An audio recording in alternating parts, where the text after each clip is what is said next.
সকল দর্শক শ্রোতা ভাই ও বন্ধুগণ, দেখুন আমাদের টমেটো গাছ এখানে অধিক ফলন এসেছে।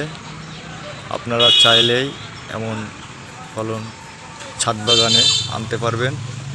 এখানে কোনো কীটনাশক দেওয়া হয় না, এখানে শুধু দেওয়া আছে আপনার সার, সেটা হচ্ছে গোবরা মাটি সার।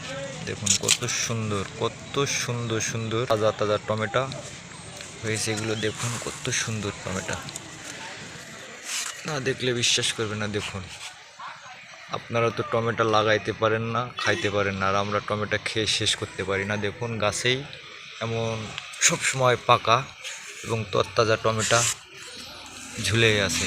আপনারাও চাইলে পারবেন, এখানে কোনো কীটনাশক ব্যবহার করা হয় নাই। দেখুন কত সুন্দর তাজা তাজা টমেটো, না দেখলে বিশ্বাস করবেন না। এই যে গাছের গোত্র দেখুন কত সুন্দর। আপনারা চাইলে ফ্যামিলির চাহিদা পূরণ করতে পারবেন। আমরা আজকে হারভেস্ট করব টমেটো।